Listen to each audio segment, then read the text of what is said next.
Welcome to the podcast, loves. If you're new here, I'm Amy Hageman, and I'm so excited for today. I've been nursing some allergies. I've got an upset cat, so who knows how this episode is going to go, but it is a big episode.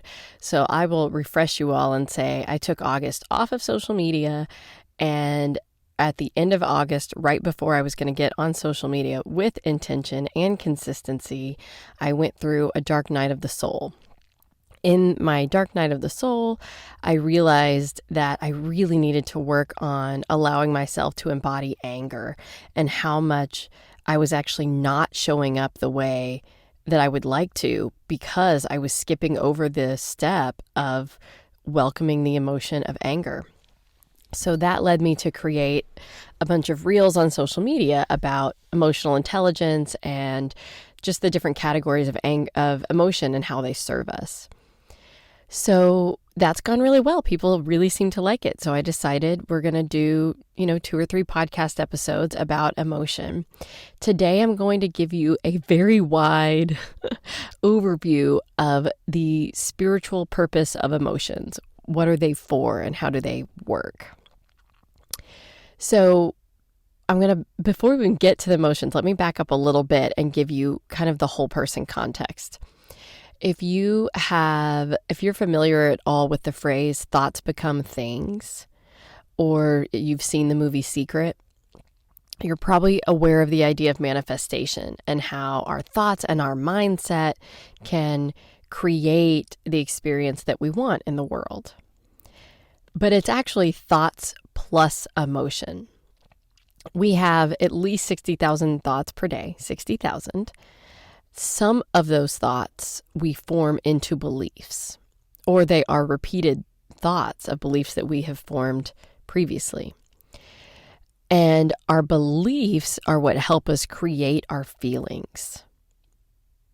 Feelings can be interchangeably used for emotions, but feelings is the actual experience, the vibrational experience that we have in our body. That's our feeling. So we create our beliefs. Our beliefs and our feelings combine to create our own personal energetic field, the vibration around us and in us. Those energetic fields are responsible for our alignment with the universe. The energetic field is what allows or disallows for the process of manifestation. So emotions have 2 pretty big purposes in our life. They set the frequency of our energetic field, which is how we attract and co-create manifestations. So the thoughts only create if the thoughts turn into beliefs and they create the harmonizing energy, which comes from emotion. So if you're thinking, but the feeling in your body does not catch up, then your energetic field is not actually in alignment with manifestation. That is why how you feel, your emotions, are really important to manifestation. It's a really big purpose to have emotions, to help us get into alignment with what it is that we want in the world. But here's the other really big purpose of emotion. They give us information. They are temporary experiences, feelings in our body, that tell us how much our experience is or is not in alignment with our energetic field. So they're giving us feedback about our life. Not all emotions will need to be processed and analyzed and, I must be feeling angry because I'm out of alignment with my highest self. No, we have so many emotions, and much of the time we don't need to analyze them. Like, I'm feeling sad. Let me release it and move on. So not all emotions will need to be processed, but all emotions are feedback. They are our guidance system. And the feedback, this is really important. The feedback of emotions is not necessarily about the situation or circumstance itself. It is about our response to a situation or circumstance. So let's say someone cut you off in traffic. You might get angry. That anger is about you. On a different day, someone cutting you off might make you feel curious, like, I wonder what's up with that person, or if that's just how they drive. Again, the curiosity is about you. Those feelings that you're having, they are about you and your energetic field. They're not about the driver cutting you off. Just because you are feeling something, whether positive, negative, or anywhere in between, just because you're feeling a certain way, that is not indicative about the meaning or purpose of the situation. Let me say it differently. Just because you're feeling bad, let's say you feel upset or panicked, that does not mean that you necessarily have a reason to be upset or panicked. Okay, I want to be really clear here because many of us, as soon as we feel something uncomfortable in our bodies, we take that as a sign that something is wrong. Or if we feel really positive emotion, then we assume everything is lining up for us and everything's going to be sunshine and daisies. Okay, this is the human experience of confusing emotion with intuition. And that's a whole other deep dive we could do in another podcast episode. But what I want you to understand is that emotions are not teaching you about a situation or circumstance. They are teaching you about you and how you are relating to a situation or circumstance. The information that emotions give us is about our belief system. And remember, emotions combine with our beliefs, which are the thoughts that we choose to repeat in our minds. The emotions combine with our beliefs to create our energy field. So our emotional response is about how our energy field is being affected by outer circumstance. The emotional response you're having is showing you how your belief system and how your emotional body are responding to a situation. The response that you're having, so with the car, maybe anger, maybe curiosity, you can choose to observe it or not. You can change your processing around it or not. It is just information, and you get to choose how you want to handle the information. Do you want to gather the information? Do you want to ignore the information? Do you want to process it? That's all up to you. But your emotional life is information for you. Most of the time, the extent of my emotional processing is just observation and taking breaths and then releasing. So here's some examples using the car cutting me off in traffic.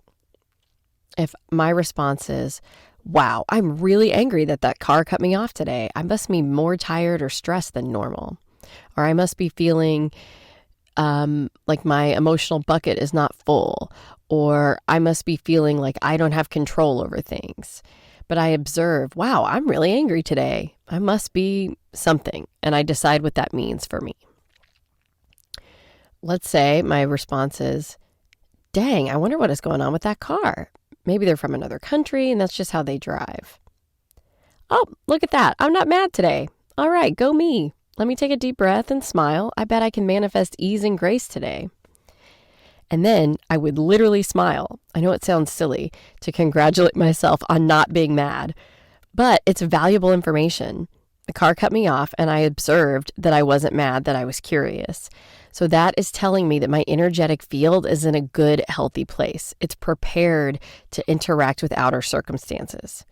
By acknowledging that my energetic field is in a good place and then taking myself up even higher on the emotional scale by smiling and inviting in those happy hormones, I'm preparing myself to get into even greater alignment with my highest self, into even greater alignment with whatever it is that I'm wanting to manifest. Okay, so I'm just going to step back before we move on. Emotions have two big purposes. They help us manifest. They help us set the vibrational field that is us, that we live in, that is our field. And they give us information about our vibrational field. Okay. I'm going to give you 4 more critical things to know about emotion. So we went over the 2 purposes, and now here are 4 other things you need to know. Number 1, we create emotional patterns based on our belief system. Okay, and I'm going to pause here. A pattern is just a habit.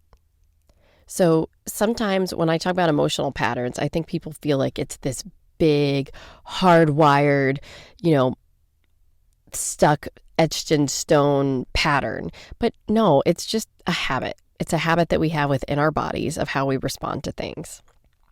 We can change them, okay? All right, so we have a belief. Something happens which triggers an emotion. We may or may not welcome that emotion, which triggers a thought, which then creates another emotion. That's what an emotional pattern is. We have a belief, something happens, we feel something about the happening, then we have another thought, which then causes another feeling. Our emotional patterns in and of themselves, they're neutral. Patterns are not a bad thing. They're not a good thing. It depends on whether or not they're serving you. They can be very beneficial. Like my pattern of going from curiosity to happiness, like that's a beneficial pattern that I have, is I get curious and then I get proud of myself for being curious rather than mad or judgmental or whatever. And then that moves me up the scale into happiness. That's a beneficial pattern. Emotional patterns can also be detrimental. So I just shared last week, I have a pattern of suppressing anger. My body will start to feel the anger and then it panics and it suppresses the anger. And it either jumps up the emotional scale to compassion or it slides right down the emotional scale down to guilt. So this emotional pattern of mine of suppressing anger, this is a negative pattern. It's one that I'm actively working on. Along the way, I think probably when I was age 2 or 3, like we all developed these very deep subconscious beliefs about emotion. And I have a belief that it's not safe for me to feel anger and that it's not safe for others for me to feel anger. Like I think somewhere in my subconscious, I really think that if I get angry, I will kill someone or really badly injure someone, which has never happened. But when I start to feel anger, it feels very dangerous in my body most of the time. I have to really intentionally have somebody there processing it with me in order for me to feel safe. It's like it feels bigger than my body, like it's just going to take over and I don't trust it. So I'm working on this pattern because all emotions have their purpose and well, that's actually point number 2. And I'm going to come back to me and my anger stuff. So just sit tight because it's a really helpful example. But number 2, second thing you need to know about emotions, not feeling our feelings causes clutter in our body and in our energetic field. So some people think subconsciously, or maybe they believe or have been told, that we should not welcome the feelings of sadness or anger, that we're supposed to feel good all the time. That if we were really connected to God, then we would always be happy. But that's BS. Emotions are temporary. They are experiences that we have in our body. It's a physiological, biological experience that we have because we're human, okay? So we're going to have them, all of them. If we welcome them and we learn from them, then they can be released or integrated into our energetic field.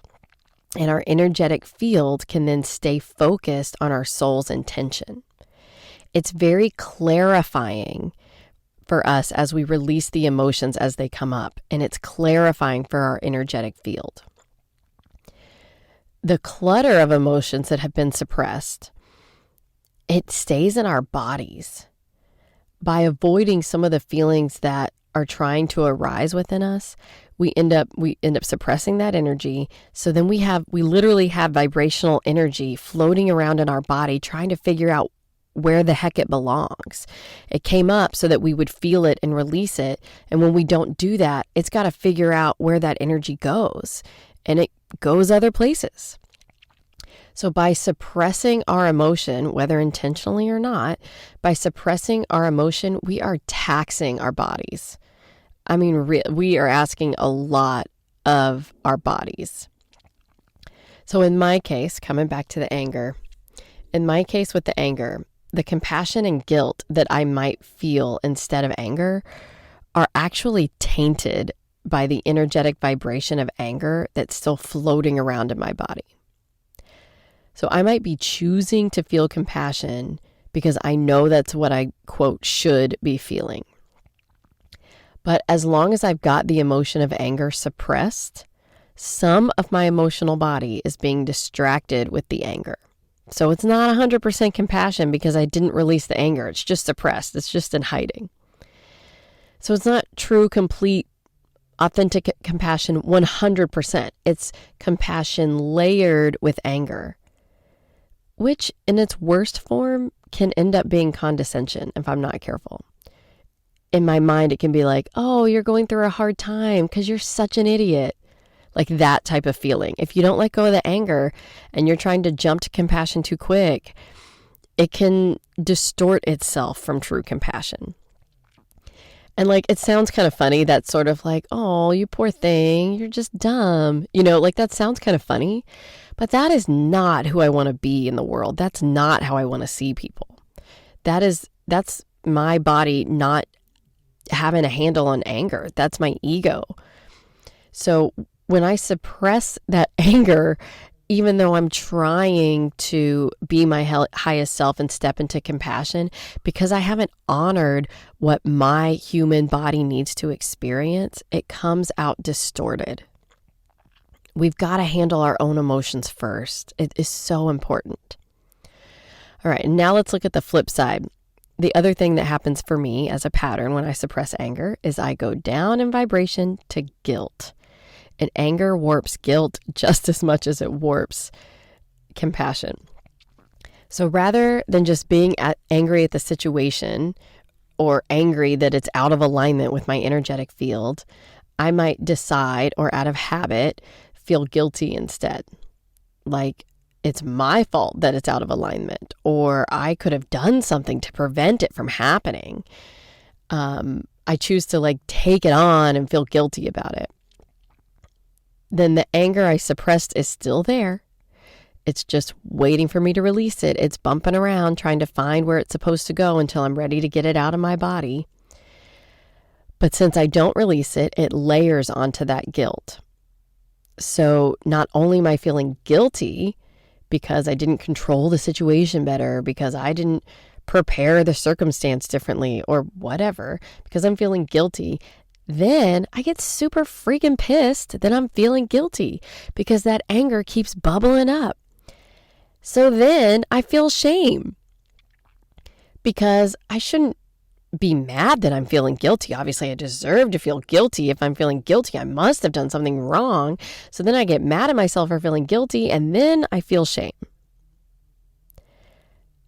When if I had just welcomed the anger from the get-go, it would have been so much more simple, The shame will cause me to shut down and take no action steps. I'll think, well, this all happened because it's my fault. And because it's my fault, I shouldn't do anything. I should just do it better next time.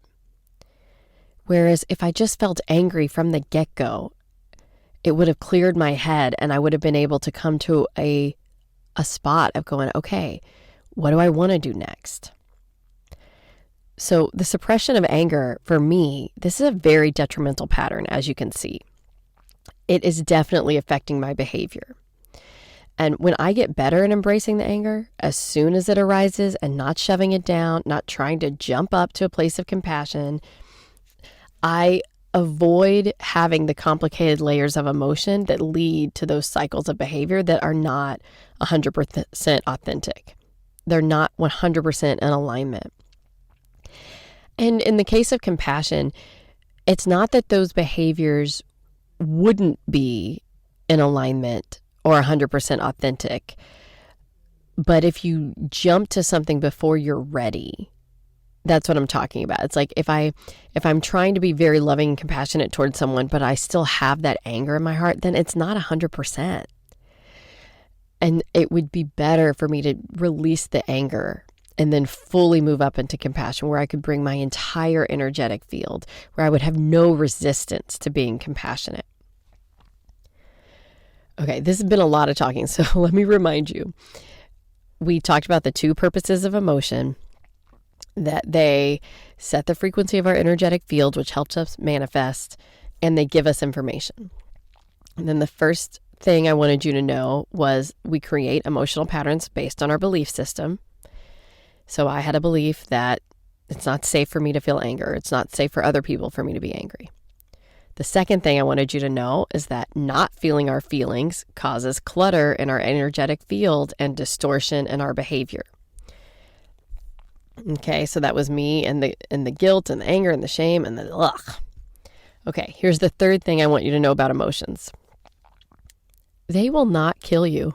I know that sounds kind of crazy because obviously they won't kill you. They're just vibrations in our body. But I think at a subconscious level, we really think we might die.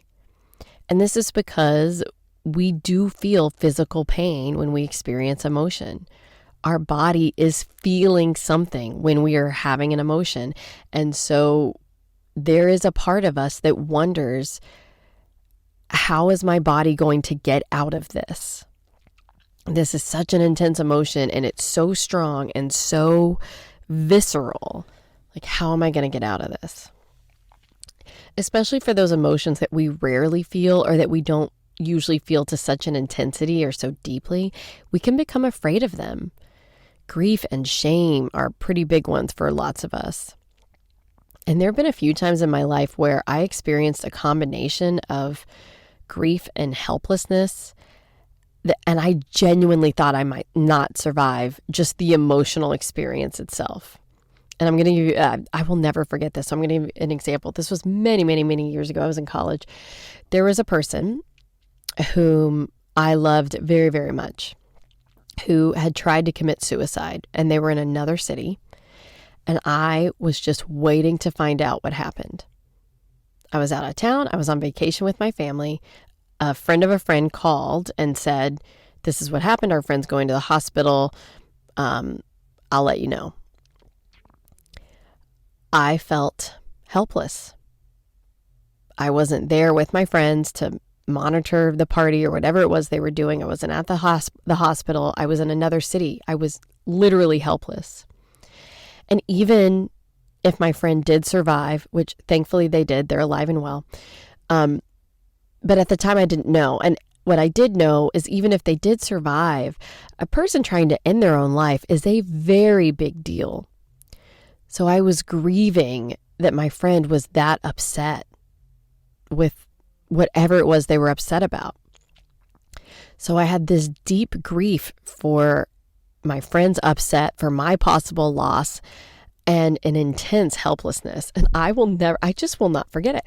I got off the phone with the friend of the friend that called me, and I went outside to look up at the stars. We were out in the country. I went outside to look up at the stars, and then I doubled over in pain. I mean, I got to the fetal position. I had to catch myself from hitting the head on the concrete. Like, I just doubled over in pain. I remember thinking, I might not ever stand up again. I don't even know how I'm going to get off my hands and onto my bottom to sit. I was in so much pain. And I was perfectly healthy. I didn't have a stomach ache, like I was just in physical pain from the intensity of my emotions. And that feeling of helplessness and grief and, probably shock. I thought I just might not survive it. I thought my body might just crumple under the pressure. And now I feel emotions very intensely and very deeply. Not everybody feels them that intensely. But there are lots of people that at a subconscious level, part of the reason we don't welcome emotions is because it feels like we might die. Especially if we've never welcomed them before, then we don't trust that they are temporary. That by welcoming them, that is also allowing them to be released. It takes practice to figure that out. But we do survive emotions. Full disclosure, I'm going to say 99% of the time we survive emotions. There are lots of examples of people passing soon after a loved one passed, like from a heart attack or from a heart episode of some sort.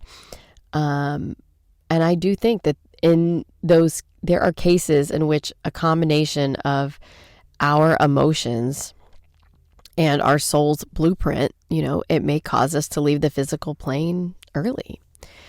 Earlier in the podcast season, I talked about the shooting at Uvalde, and There was that teacher that had died, and her husband died 2 or 3 days later of a heart attack.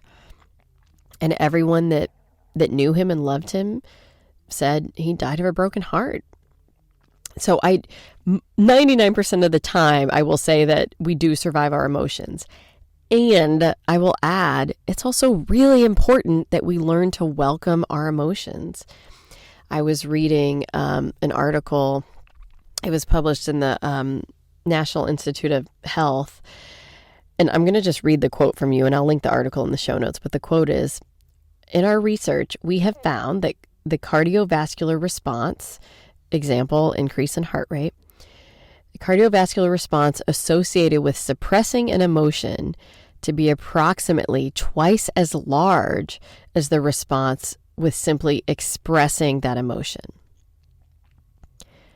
So literally, I'm better off expressing my anger than suppressing it. This is huge, because my body has told me my whole lifetime it's not safe to feel angry.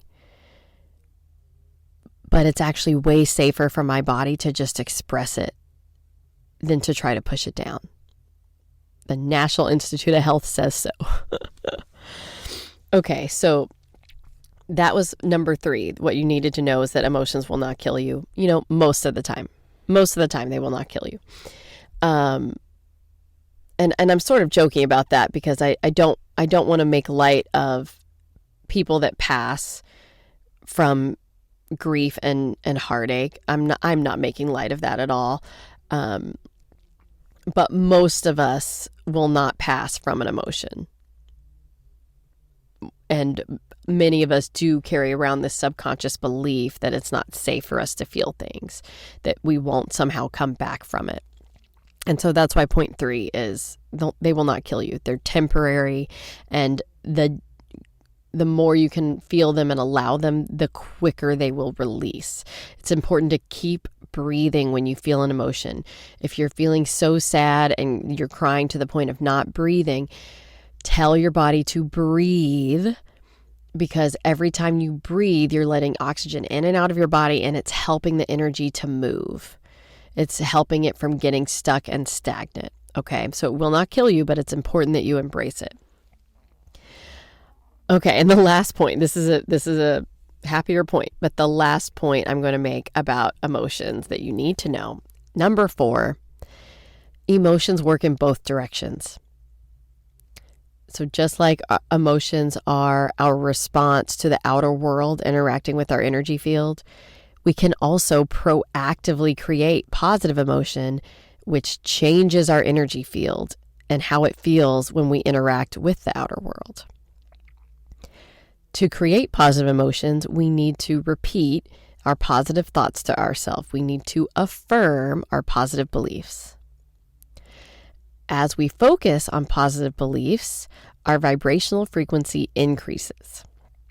So we're more likely to respond with curiosity rather than anger when the car cuts us off. If we've gotten up and we practice our affirmations and we practiced our positive beliefs, then our energetic field is in a better place. And when the car cuts us off, instead of going, oh, what's wrong with them? We're going to be way more likely to be like, they're having a bad day. That's weird. We're more likely to start manifesting what it is that we want to manifest. So as our energetic field comes closer to matching up with our desires, it's easier for the desires to come into our field because it's a vibrational match. Our manifestations have to line up with both our thoughts and our emotions for the vibrations to match.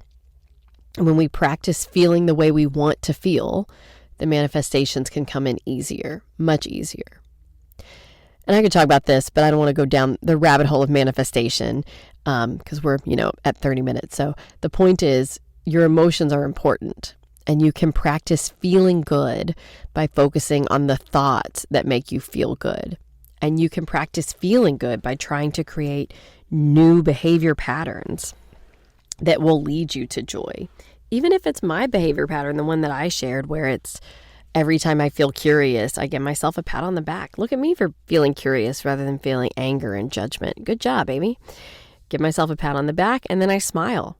I invite myself to smile to make myself happier, and it helps. It just helps. That's a healthy behavior pattern for me. So we create emotions with thoughts. Here's what I'm trying to say. Our emotions are reactive, yes, and they can bubble up because they've been just waiting to be released. They can bubble up in a way that doesn't make sense to us logically. They can bubble up in a very logical way. Okay, the car cut me off and I got angry. But also we can create the emotions on purpose by spending time working on our beliefs, working on how we want to feel. You can get into meditation and just ask spirit, say, please give me the feeling of joy. Show my body what joy feels like. Show my body what peace feels like. So if you don't know how to get there with a mantra or a thought, then just ask for it in meditation. That's a great way to create the vibrational frequency of an emotion in your body. Okay, I have to pause here because my leg has fallen asleep, so hold on. All right, thank you for that pause. Who knew that being 36 and sitting on the floor in your closet to record podcasts would be such an athletic endeavor? So that's what I have for you today. Emotions serve two purposes and the 4 other things that I wanted you to know.